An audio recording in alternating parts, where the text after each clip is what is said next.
At a private airport in California, a billionaire CEO was furious. Her personal pilot had suddenly been rushed to the hospital, and her $90 million jet needed to take off in 30 minutes for her to sign the biggest deal of her life in Seattle. Just then, a single father in a janitor's uniform spoke up. "If it's just a flight to Seattle, I can help." The whole airport burst out laughing. The CEO smirked. "You? A janitor who can fly a plane?" She mocked him, then tossed him the keys. "Prove it. Fly my jet." 2 hours later, when the plane landed safely, she stood on the runway and burst into tears. Michael Carter was 44 years old, a single father who worked as an airport janitor and lived with his 11-year-old daughter in a small rented apartment just a few miles from the runways he cleaned every day before sunrise. His life had settled, over the past few years, into a routine so predictable it barely felt like a choice anymore. Waking before 5 in the morning, pushing a cart of cleaning supplies through empty terminals while the rest of the city still slept, and returning home each evening with just enough energy left to make dinner and help with homework before collapsing into bed himself. His daughter, Sophie, was sharp and curious, with an obsession for airplanes that seemed to grow a little stronger every year. Tracking flight paths on an app she had downloaded onto an old hand-me-down phone, sketching cockpits in the margins of her school notebooks, and telling anyone who would listen that she planned to become a pilot herself one day. Their apartment was modest, their income modest along with it, but Sophie had never once complained about anything they lacked, seeming instead to draw a quiet, steady kind of security from the simple fact that her father was always there, every single morning and every single night without fail. Sometimes, usually in the quiet stretch between dinner and bedtime, Sophie would ask him, with the particular bluntness only children seem capable of, whether he was sad about having to work as a janitor. Michael always answered the same way, with the same easy, unhurried smile. "No job is too small," he told her. "When it lets me take care of my family." It was a sentence he had said so many times over the years that it had worn smooth, like a stone rubbed soft by repeated handling, though the truth underneath it remained just as solid every time he said it.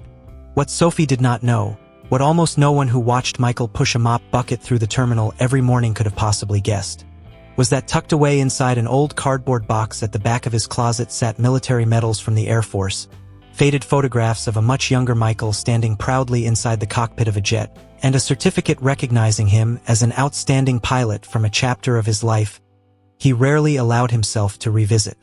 He had never told Sophie any of it, not out of shame, but simply because it belonged to a version of himself that felt, most days, like it existed in an entirely different lifetime. 3 years earlier, everything about that life had changed within the space of a single devastating season. Michael's wife had been diagnosed with cancer, and in the months that followed, as her condition worsened despite every treatment they tried, Michael made the decision to walk away from his career entirely, choosing instead to spend as much time as possible by her side and, after she passed away, to build a life that would let him be fully present for the daughter she had left behind. He gave up the demanding schedules, the frequent travel, and the identity he had spent decades building, trading all of it for something far simpler and, to him, far more important. Ordinary mornings and evenings spent raising Sophie without the constant absences that had once defined his working life. He never spoke of the decision with bitterness, and he never once described it to anyone as a sacrifice, even though by any reasonable measure it clearly was one.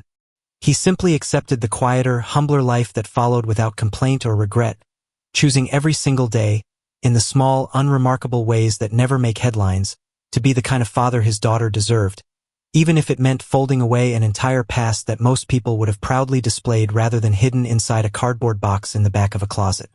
Some mornings, before Sophie woke up, Michael allowed himself a few quiet minutes standing near the terminal windows, watching aircraft climb into the early sky, feeling something stir in his chest that he never let show on his face during his shift. It wasn't regret exactly, more a kind of familiar ache, the same way an old injury sometimes twinges in cold whether long after it has healed. He never mentioned those quiet mornings to anyone, and he certainly never let them interfere with the cart of cleaning supplies waiting for him just down the hall, because whatever he had once been capable of in the sky mattered far less to him now than being the person waiting at the school gate every afternoon at 3:15, without exception, rain or shine. Victoria Langford was 39 years old, the CEO of Langford Capital, an investment firm worth billions, and a woman whose reputation for decisiveness was matched only by her reputation for an arrogance that had grown, over the years, almost indistinguishable from her confidence. That particular morning, everything about her tightly scheduled day had begun to unravel. Her flight to Seattle was scheduled to depart within the hour, carrying her toward the signature that would finalize a deal worth $4 billion. One she had spent the better part of a year negotiating. And then, without warning, her personal pilot had collapsed suddenly near the gate, rushed away in an ambulance before anyone fully understood what had happened, leaving her jet grounded with no one qualified to fly it.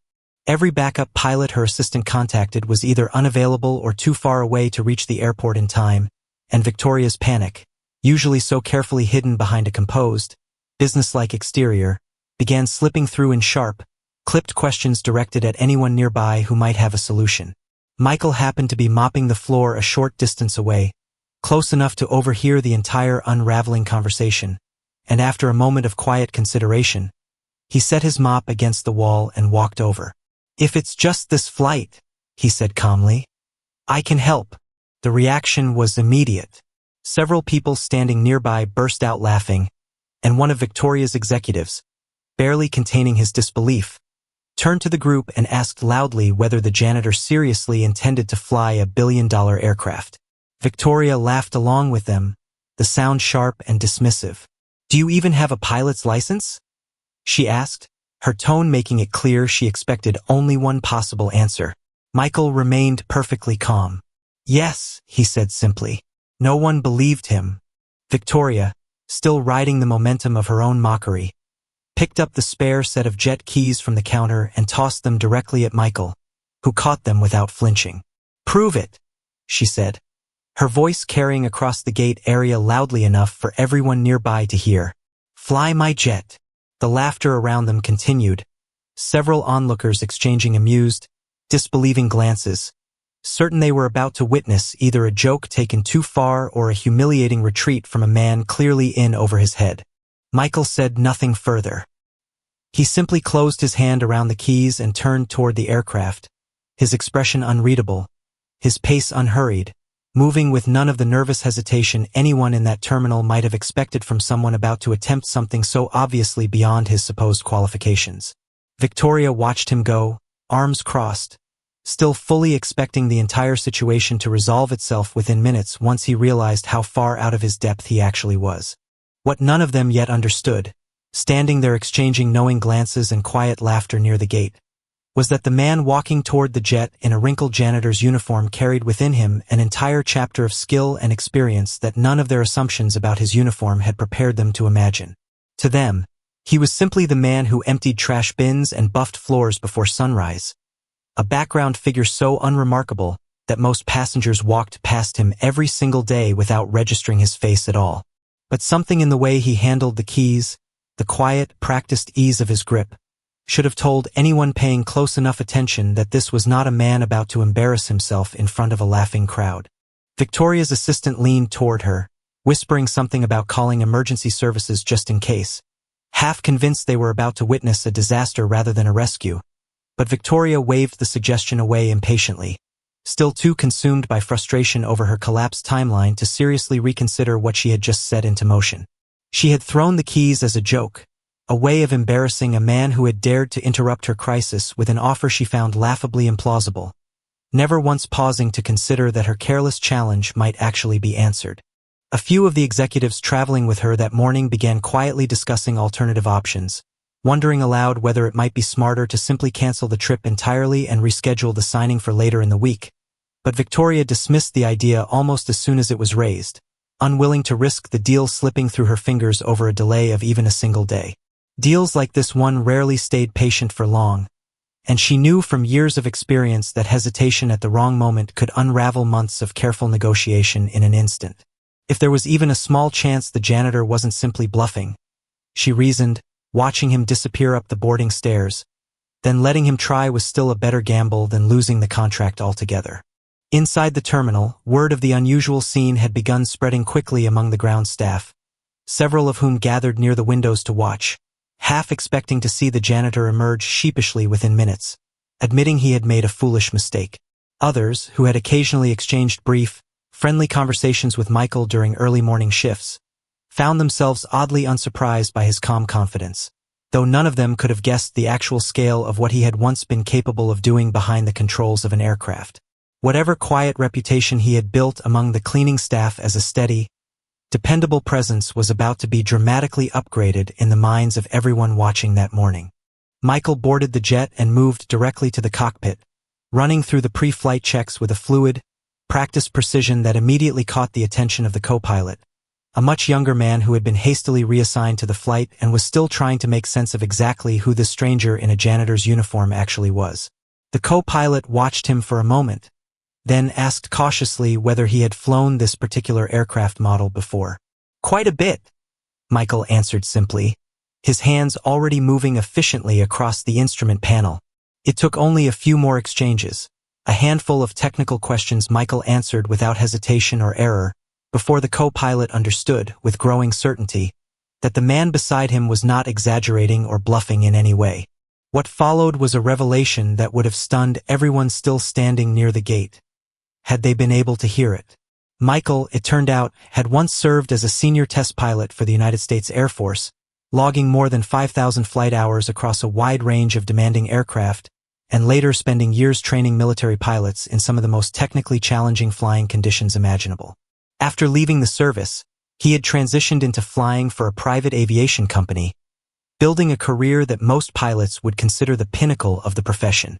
But then his wife had fallen ill, and faced with a choice between continuing that career or being fully present for his family, Michael had walked away from flying almost entirely, choosing his family without a moment of visible hesitation.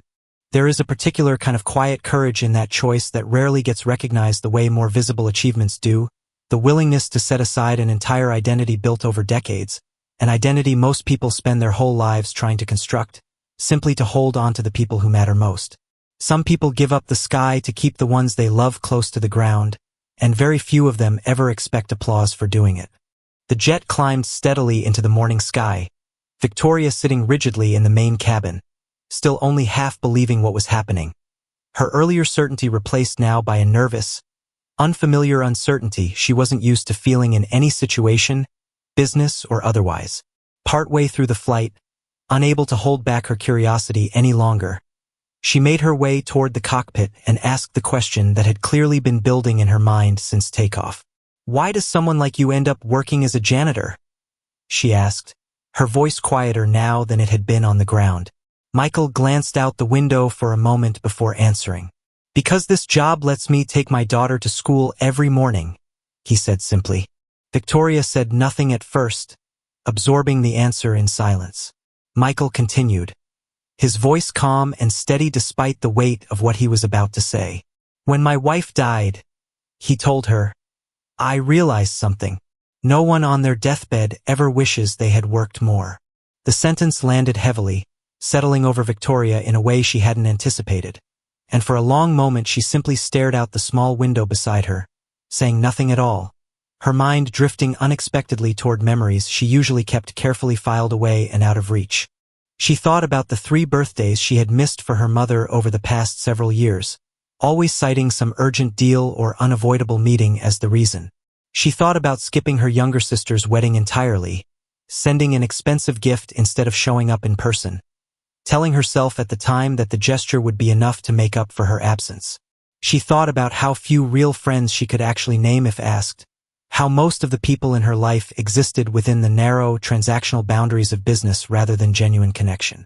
All at once, sitting in the quiet hum of the cabin 30,000 feet above the ground, she felt an overwhelming, unfamiliar wave of loneliness settle over her, one she hadn't allowed herself to feel in years.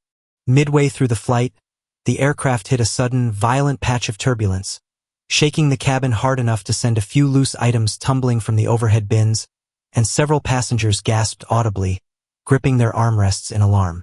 Michael handled the disturbance with complete composure, adjusting the controls smoothly and calmly while reassuring the cabin over the intercom in a steady, confident voice that carried none of the panic rippling through the passengers behind him.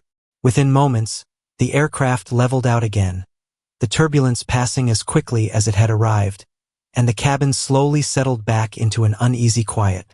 Victoria watched him handle the emergency from her seat near the cockpit door, and something in her expression shifted completely as she did, the last traces of her earlier mockery dissolving entirely, replaced instead by something that looked distinctly like awe, and beneath that, something quieter and more uncomfortable, the dawning realization of exactly how badly she had misjudged the man she had so casually humiliated less than an hour earlier.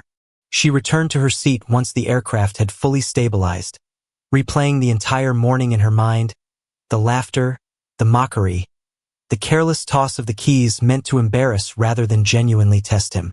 None of it had accounted for the possibility that the man standing quietly in a janitor's uniform might actually be more qualified to handle a crisis at 30,000 feet than anyone else in that terminal, herself included. She thought about the executive who had laughed loudest, the assistant who had suggested calling for help, and how easily any of them, herself first among them, could have simply refused his offer outright and left the flight grounded entirely, the deal lost, all because none of them had bothered to look past the uniform he happened to be wearing that morning.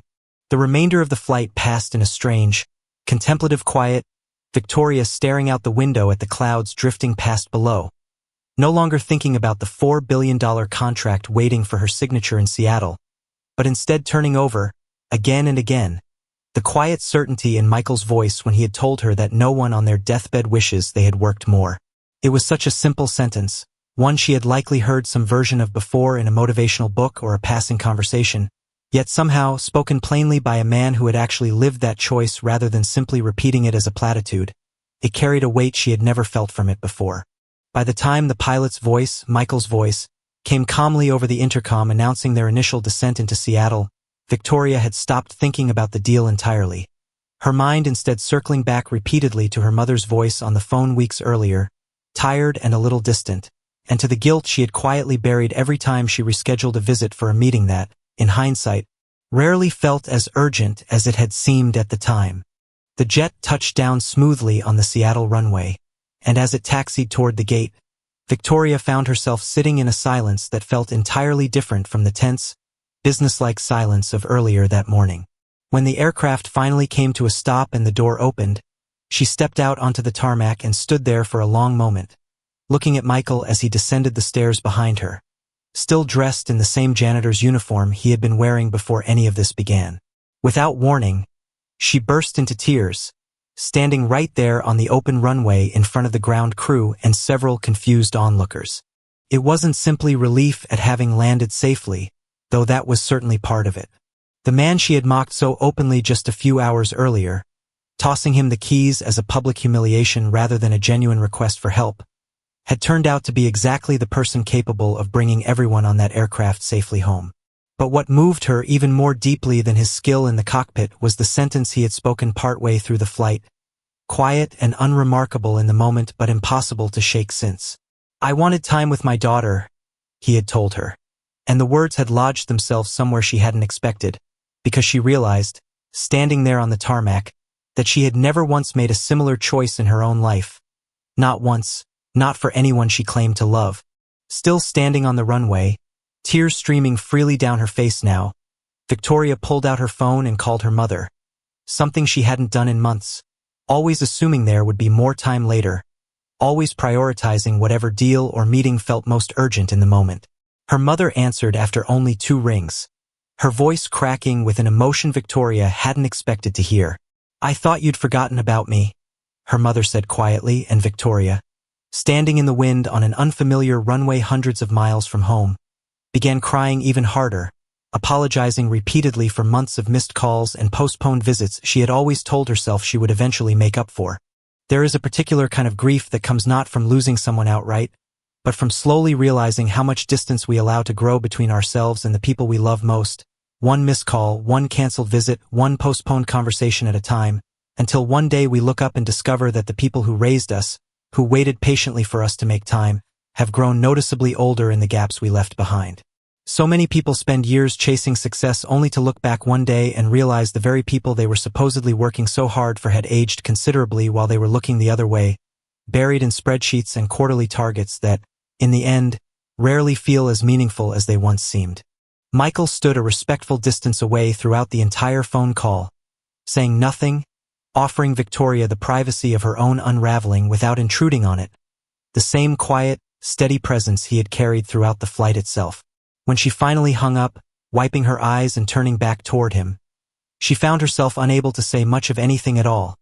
The earlier confidence and sharp authority she usually carried into every room now entirely absent, replaced instead by something far more vulnerable and, in its own way, far more honest than anything she had shown anyone in years. "Thank you," she finally managed, her voice still unsteady. "For more than just the flight." Michael simply nodded, offering her a small, understanding smile, the kind of smile that carried no judgment for the tears she had just shed in front of a runway full of strangers.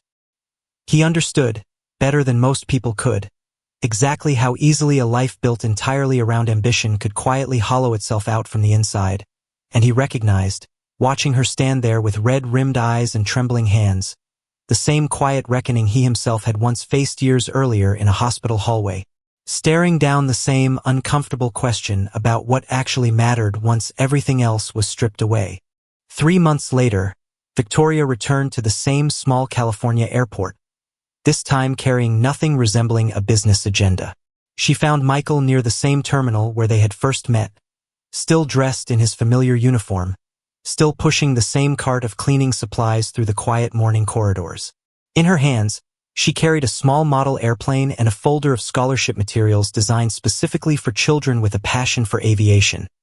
Gifts chosen with far more thought than any business gift she had ever handed out before.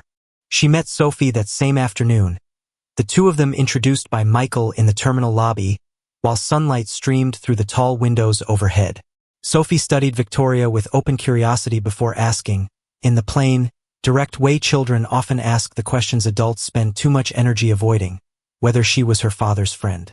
Victoria smiled warmly at the question, kneeling down slightly to meet the girl's eye level. "Your dad taught me something very important," she said, and Sophie tilted her head, clearly intrigued, though she didn't press further, seeming satisfied simply that whatever it was had brought a genuine smile to the stranger's face. In the months following that flight, Victoria had quietly built something she had never expected to create, a foundation she called Fly Home, dedicated to supporting single parents, military families, and children who dreamed, the way Sophie once had, of someday taking to the skies themselves. It was funded generously, but more importantly, it was shaped entirely around the lesson she had learned 30,000 feet above the ground, that success measured only in numbers rarely accounts for the people waiting quietly at home, and that helping others build a life around presence rather than absence felt, to her, far more meaningful than any deal she had ever closed.